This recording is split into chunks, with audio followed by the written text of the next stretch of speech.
Mark, talk to me about what we heard from the liberals on the court. And again, tell me why it is so unusual to have the dissent read out loud and for that dissent not to end with the word respectfully.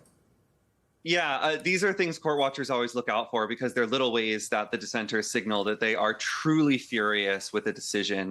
When a justice doesn't say that they have respect in the dissent, and when a justice reads the dissent from the bench, which only happens a few times a term at most. So Justice Sotomayor reading this was a way for her to signal to the entire country that she thinks something has gone horribly awry. And of course, you can get that from the text of her dissent as well. You can also get it from Justice Jackson's dissent, which you just quoted from, which is even harsher and more brutal in its rhetoric.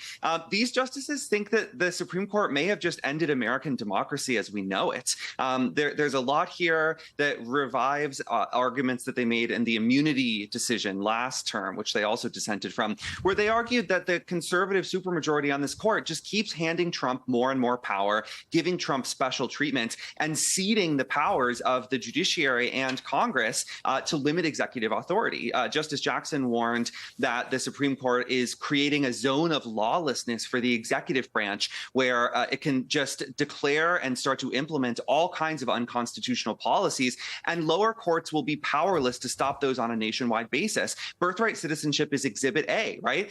It may be that once the administration starts enforcing this policy, your citizenship will depend on what state you're born in. If you're in one of the states that sued in this case, like New Jersey, then you can still get birthright citizenship because the injunction will apply to you. But if you're born across the river in Philadelphia, then you might not get birthright citizenship because Pennsylvania didn't sue and it's not a party to this case. The whole point of nationwide injunctions was to prevent that kind of patchwork and to ensure that one judge, one court could protect everyone's rights at once. The Supreme Court just took that tool away. And so it means that, even if the administration is violating millions of people's rights at once, then individuals who see their rights violated might have to hire their own lawyer, find the money to get representation, and go to court to receive an injunction that protects them. So I know that this sounds a little bit academic, it sounds a little bit abstract, but the harms on the ground will be real, not just for birthright citizenship, not just in immigration, but in a bunch of other cases like the illegal impoundment of federal funds and foreign aid, where the administration is currently boxed in by a nationwide injunction.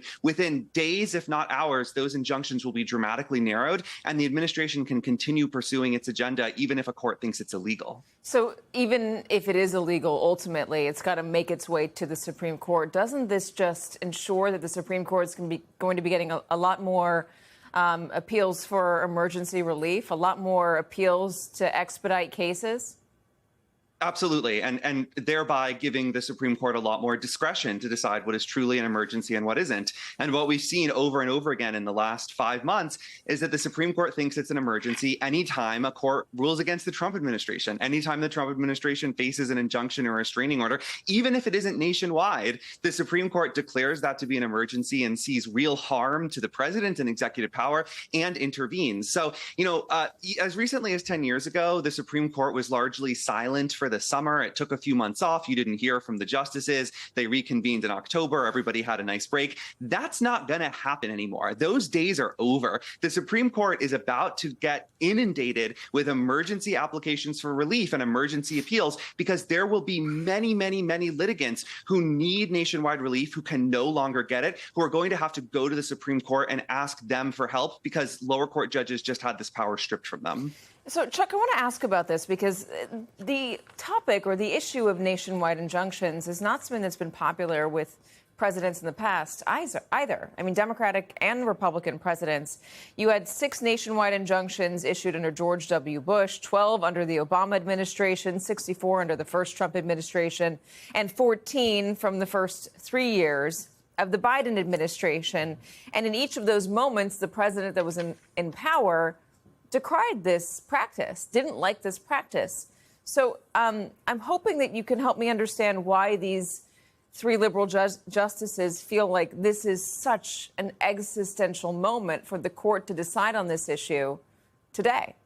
Yeah, well, I'm hoping I can help you and articulate this, Katie.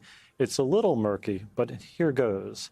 So when left-leaning presidents issue executive orders or left-leaning policies, right-leaning folks would run to right-leaning judges to try and get a nationwide injunction, to your point.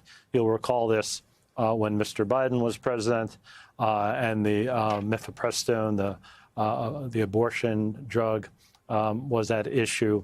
Republicans sued in a conservative Texas judicial district and got a nationwide injunction, which Mr. Biden decried. Now the roles are reversed.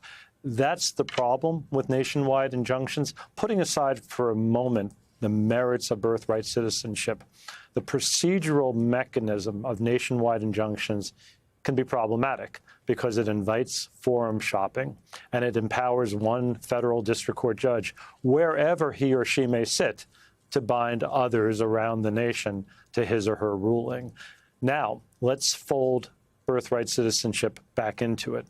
Here, I think the 14th Amendment is clear that children born in this country, even to parents who are undocumented, are citizens of the United States. You have an 1898 Supreme Court case which adds as precedent that holding that children of undocumented persons are citizens. However, in that 1898 case, the child was born to lawful permanent residence, nevertheless a citizen. The question now is, do we introduce more chaos into the system? Do we introduce more litigation? Does it become harder for somebody not covered by an injunction to assert their rights? Of course it does. More people are going to have to find more lawyers to file more lawsuits.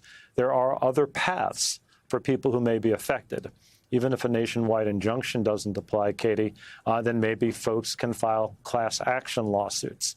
There might be a path for states as plaintiffs to seek nationwide injunctions.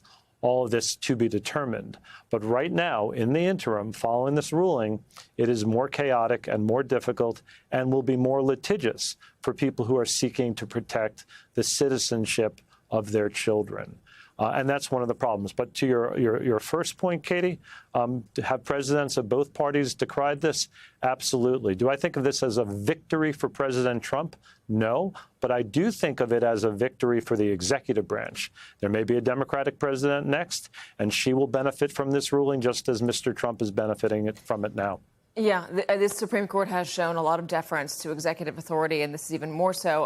I want to linger on class action lawsuits, because I don't remember if it was Thomas or Alito, but one of the conservatives writing in the majority mentioned class action lawsuits, and there was a concern that they would essentially become nationwide injunctions, that states would make class action lawsuits so easy to join that it would ultimately have the same effect, bring nationwide injunctions up from the grave, they warned. How exactly would that work? How does a class action lawsuit differ from a nationwide injunction? Sure. So nerd out on you a little bit here, Katie, but Rule 23 of the Federal Rules of Civil Procedure allows similarly situated plaintiffs, parties, people bringing a complaint, to essentially band together. But there are rules for forming the class, and they can be rather cumbersome, and they can take a little while. And so what the justices were concerned about, and I forget who it was too, but what the justice was concerned about was that lower courts would now make it easier for class actions or for classes to be formed and for class action lawsuits to be filed. And what the justice was warning about, the conservative justice, was that that shouldn't become sort of the alternate path, the workaround, the bypass to the nationwide injunctions, which they essentially scrapped for individual plaintiffs. Whether or not that happens, we'll see.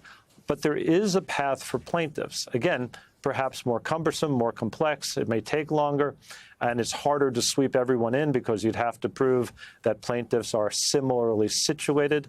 But there is a method for classes to be formed and people to be protected. And by the way, Katie, I think that's where the action is going to be. I think you're going to see more of that, and I think you're going to see it quickly. And because the Supreme Court stayed the effect of the executive order for 30 days, there is some time for plaintiffs and classes to form and to file.